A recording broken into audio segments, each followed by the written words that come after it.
우리가 이제 무엇을 믿느냐라고 만약에 묻는다면 아마도 우리는 다 각자 다양한 의견들을 아마 제시할 거라 생각합니다.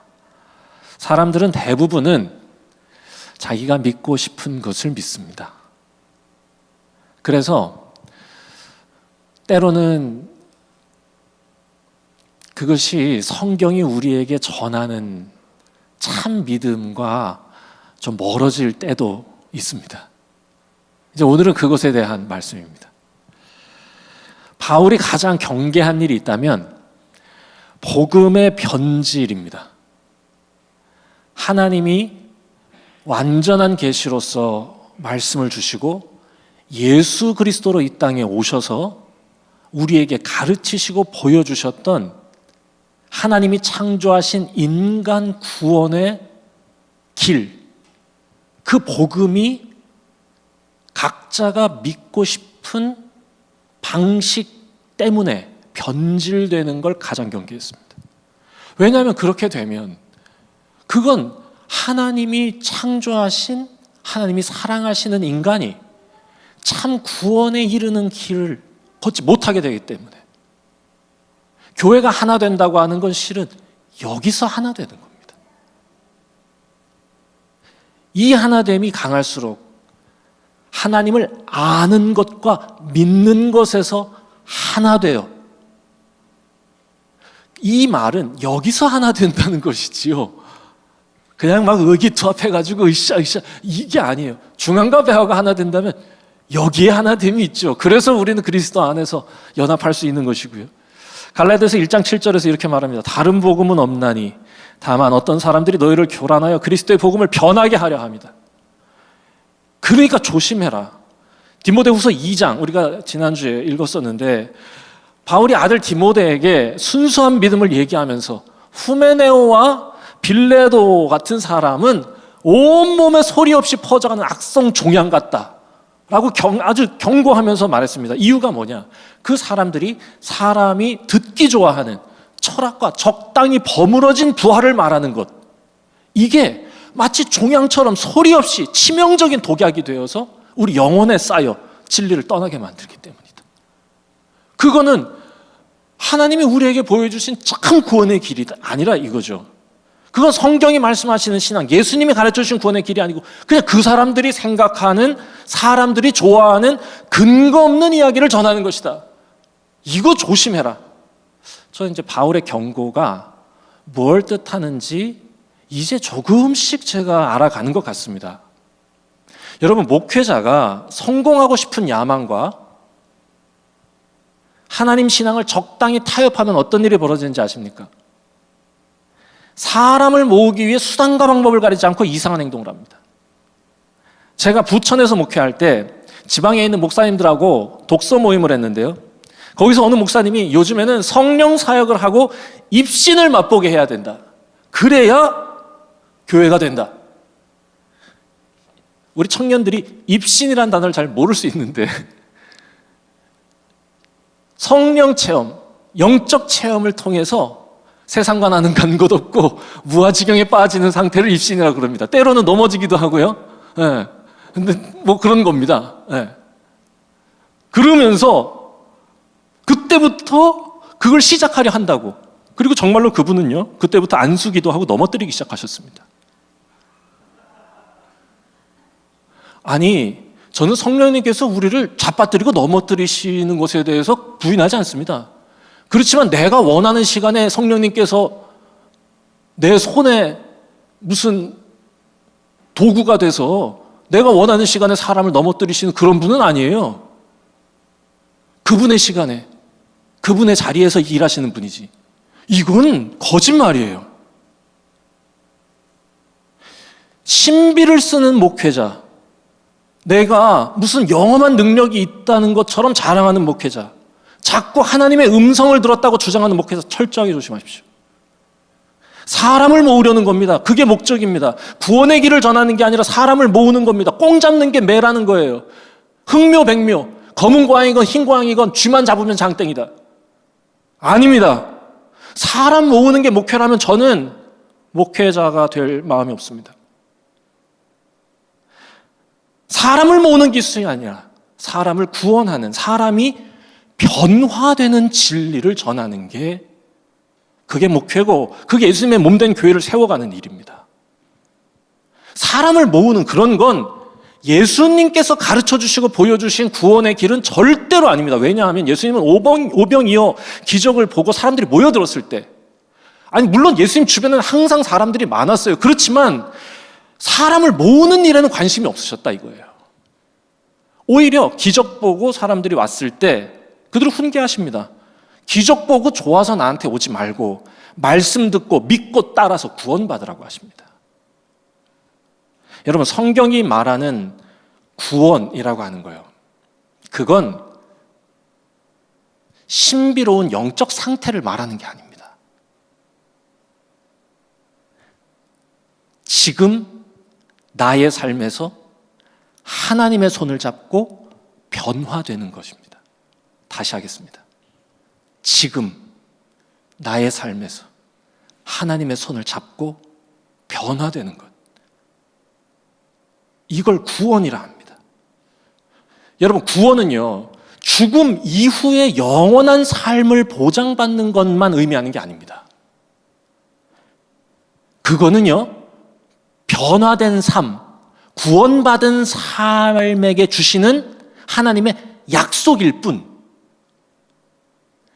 구원이라고 하는 것, 성경이 말하는 구원이라는 건 자기만 생각하고 자기 감정과 자기 이익에만 집착해서 살던 우리가 더불어 사는 일에 관심 갖고 다른 사람도 생각하면서 우리 모두가 누려야 할 유익을 위해서, 때로는 기꺼이 손해도 보고 고난도 감수하며 살아가게 되는, 지금 나의 삶에서 하나님의 손을 잡고 변화되는 걸 말하는 겁니다. 나중에 이 설교를 인터넷에서 다시 들으시면서 이 표현을 외우세요.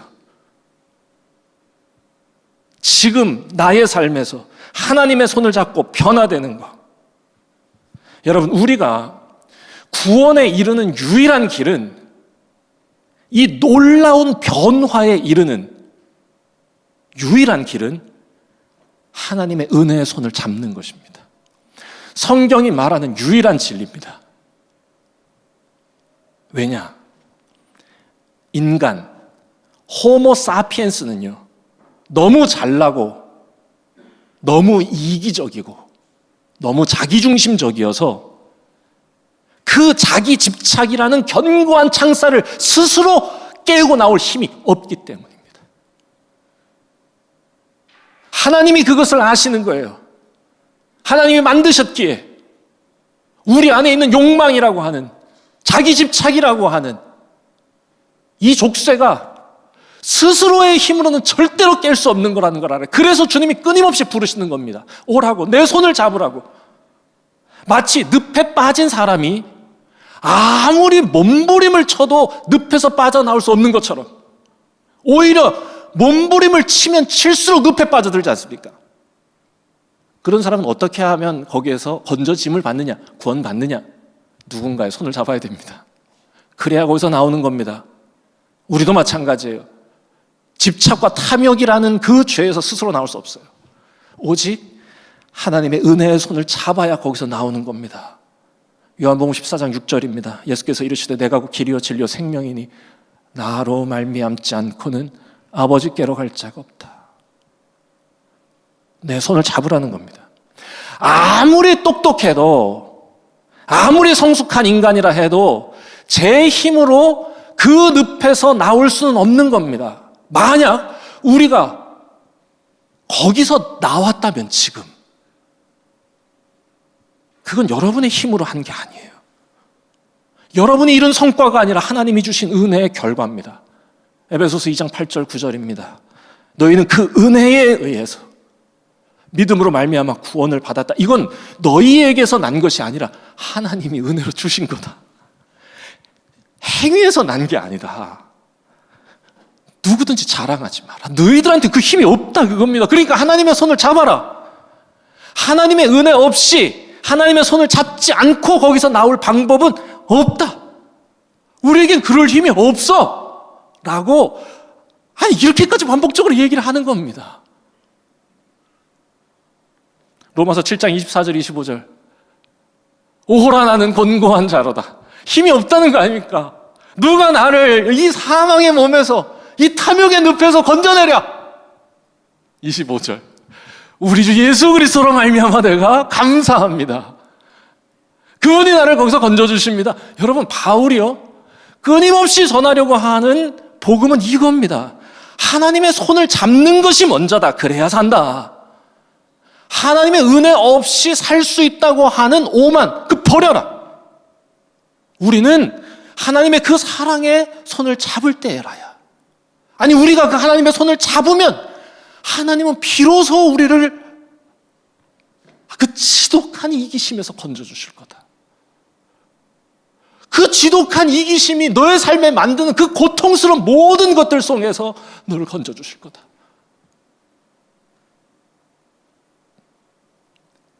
우리의 이기심 때문에 신음하는 이 모든 하나님의 아름다운 환경과 이 지구의 신음, 그것을 건져주실 거다.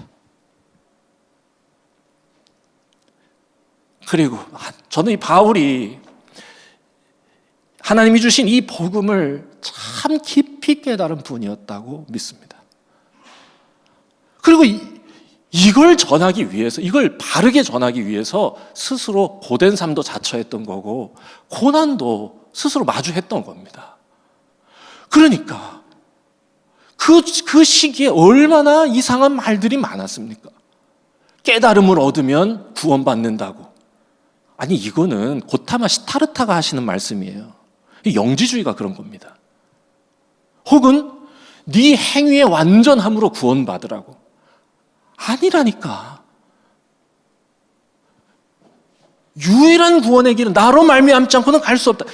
이 진리를 전하기 위해서 그 아들 디모데에게 마지막으로 이렇게 권면하는 겁니다. 모데야, 이제는 익숙해지시죠? 모데가 못하는 친구를 얘기하는 게 아니고 디모데를 얘기하는. 모데야, 성경이 말씀하시는 진짜 복음, 하나님이 적어주신 그 완전한 진리를 붙들어라. 휩쓸리지 마라. 그 사람들의 말에 현혹되지 마라. 이렇게 이제 권면하는 것이죠. 그리고 나서 디모데 후서 3장, 오늘 우리가 읽은 오늘은 3장입니다. 디모데 후서 3장은 이처럼 이 복음의 순수성, 진리의 순수성을 상실한 이들을 경고하라는 메시지로 가득합니다. 우리 읽진 않았지만 디모데후서 1절에서부터 3장 1절에서부터 5절에 보면 그 내용을 제가 조금 더 와닿는 표현으로 바꿔서 제가 한번 읽어보도록 하겠습니다. 눈으로는 쫓아가시면서 귀로는 제가 말씀드리는 걸 한번 들어주시죠. 모두에게 말하는 겁니다. 소망의 순수성, 믿음의 순수성을 상실한 그런 사람들, 자기가 믿고 싶은 대로 믿는, 성경을 읽기는 귀찮고 이게 그럴듯해 보이는 거를 그냥 따라가는 사람들은 힘든 시기가 다가왔을 때 금세 그 정체가 드러날 거다. 두려움과 조급함 때문에 엉망진창이 될 거다. 하나님의 말씀, 예수님의 가르침, 그런 거 내팽겨치고 지독하게 이기적이 되고 돈을 사랑한다는 걸 자랑인 양 떠들어댈 거다. 남들과 비교하면서 으스대거나 남을 헐뜯고 비꼬고 난폭하게 짓밟을 거다. 하나님을 조롱하고 부모를 무시하고 사람들에게 무자비해질 거다. 겉으로는 신앙인처럼 보이지만 속은 괴물 같은 이들을 멀리해라 라고 얘기하는 겁니다. 여러분, 이 사람들 왜 이렇게 된 걸까요? 하나님의 손을 놓았기 때문입니다. 아니, 하나님 없이도 돈이, 하나님의 구원보다 성공이 나에게 필요하다고 생각하기 때문에 조급하게 두려워하면서 엉망진창이 되는 겁니다. 여러분, 우리 이렇게 살지 않았으면 좋겠다 생각합니다. 이렇게 살면 안 돼요. 만약 우리가 이렇게 산다면 이들처럼 똑같이 무례하게 돈을 사랑하고 하나님을 무시하고 하나님 없어도 돈과 성공이 나를 안락한 낙원으로 인도할 거라 생각하며 사는 건 내 안에 주님이 살지 않고 내 안에 괴물이 살고 있다는 걸 증거할 뿐입니다. 오히려 이런 사람들 사이에서 겸손하게, 진실하게, 신실하게, 예의 있게 감사하면서 살아가는 것. 그런 사람들 사이에서 그리스도를 위해 살려고 하면 고난을 겪게 마련입니다. 그런 사람들 사이에서 그 길을 걸으려고 하면 고난을 피할 수 없습니다. 디모데후서 3장 12절 무릇 그리스도 예수 안에서 경건하게 살고자 하는 자는 박해를 받으리라. 경고하잖아요. 디모데에게도 마지막으로 얘기하는 겁니다. 이렇게 하면 힘들 거야. 그런데 포기하지 마. 힘들 겁니다. 왜? 그렇게 살아가는 사람들은 자기들의 부끄러움을 감추기 위해서 오히려 우리를 조롱하고 비웃으려 할 게 분명합니다. 사람 모으기에 달인이 된 사업가 같은, 죄송합니다. 제가 좀 강한 표현을 써도 되겠습니까? 아닙니다. 네, 맞습니다. 이게 또 너무 강한 표현이 되면은, 네, 맞아요. 그렇습니다.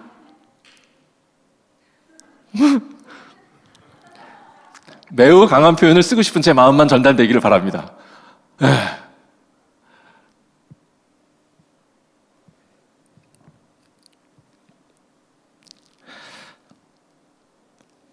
그래요.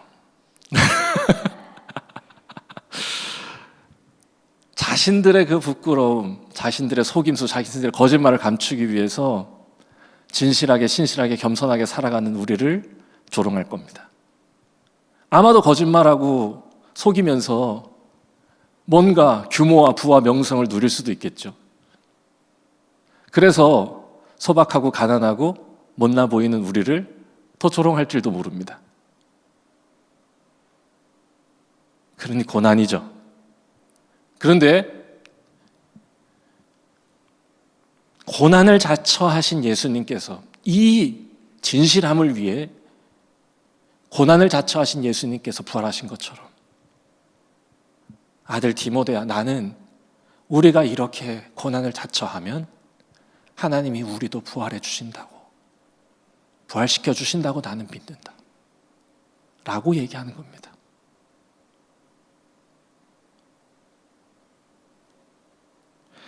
그래서 아들 디모데에게 그러면 어떻게 해야 할까에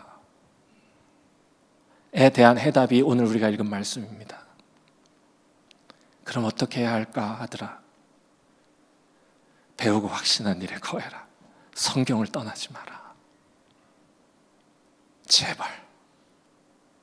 하나님이 우리에게 보여주신 그 완전한 진리의 계시를 소홀히 여기지 말고 그게 무슨 뜻인지 깊이 있게 공부하고 세심하게 묵상하고 깨달아가라. 그리고 그 날카로운 진리의 단면 위에서 중심을 잡아라 라고 얘기하는 거죠. 하나님을 버린 사람들의 뇌피셜에 제발 속지 마라. 자신들의 이익을 위해 꾸며낸 거짓말에 넘어가지 말고 오직 하나님의 숨결이 살아있는 성경이 너에게 무엇라 말씀하시는지 가만히 찾고 겸손히 배우고 진실하게 따라가라. 어떤 유혹 앞에서도 이 말씀의 울타리를 벗어나면 안 된다. 이게 마지막 유언이었습니다.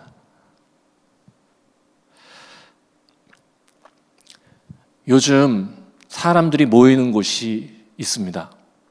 제가 사는 아파트 상가 5층인가 6층에 젊은이들이요, 매주 수백 명이 거기 엄청 젊고 이런 애들이 막 와요.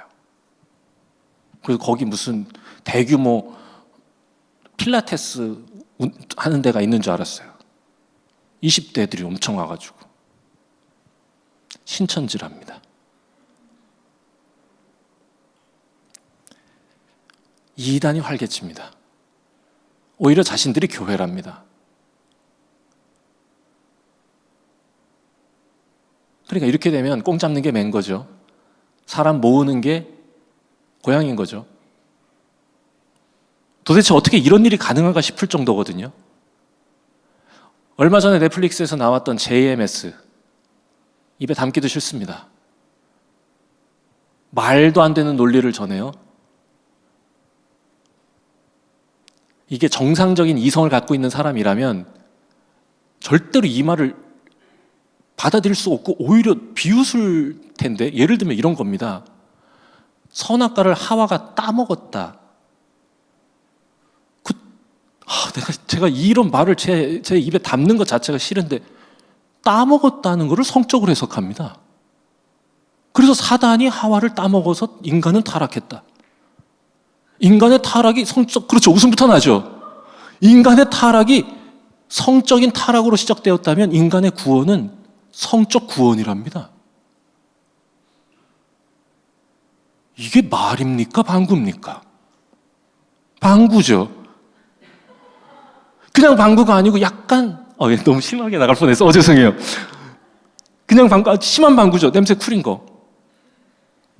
신천지. 왜 그렇게 혈안이 돼서 사람들 모으느냐?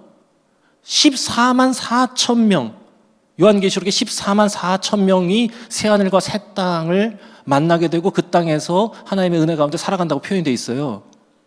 근데 여기서 14만 4천은요, 완전수 12 곱하기 12를 해가지고 144에 그거에 거대한 숫자를 표현하기 위해서 천을 붙인 거예요, 그냥.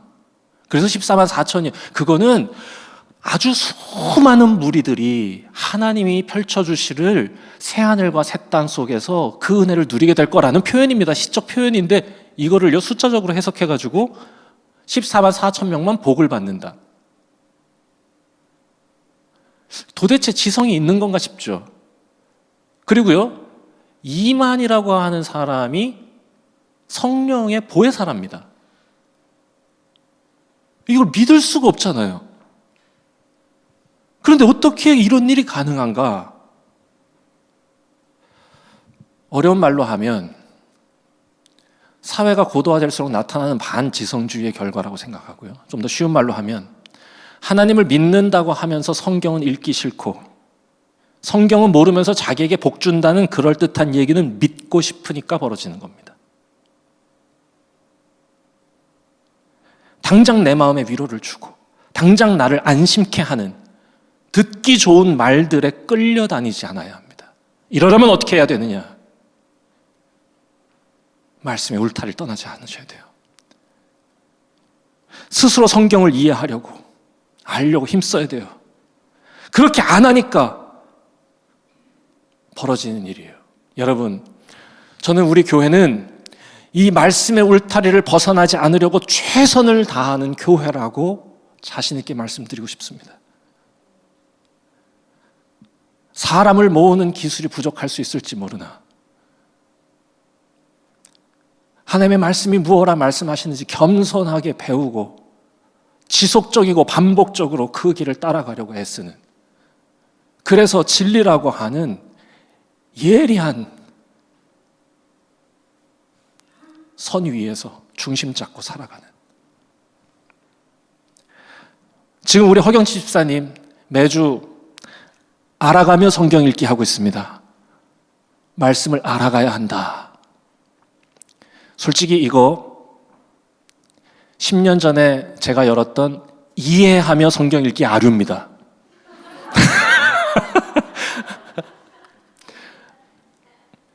허경치 집사님의 알아가며 성경 읽기 같이 들으면서 얼마나 열심히 준비하는지 느꼈고요.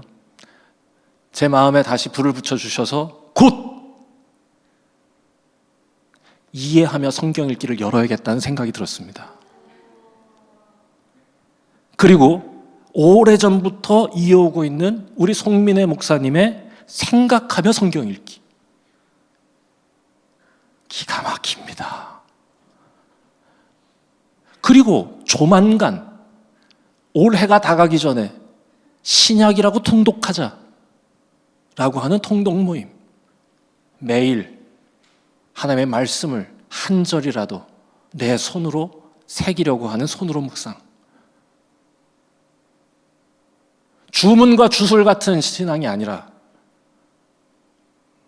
우리에게 주신 그 아름다운 언어에 담겨 주신 영광스러운 진리가 무언가를 찾아나가는 거예요.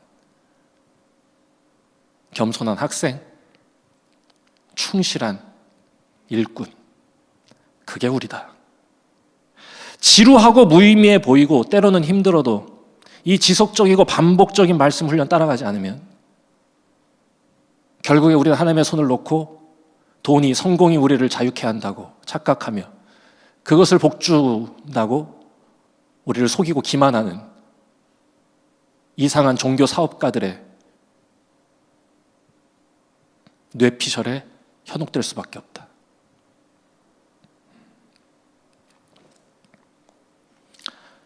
말씀의 울타리에서 벗어나지 않는 우리, 그래야 지금 나의 삶에서 하나님의 손을 잡고 변화될 수 있습니다. 우리가 그렇게 선한 싸움 살다 보면 우리 하나님께서 우리를 아시고 마침내 예수 그리스도와 함께 우리를 다시 살리실 것을 믿고 살아가는 겁니다.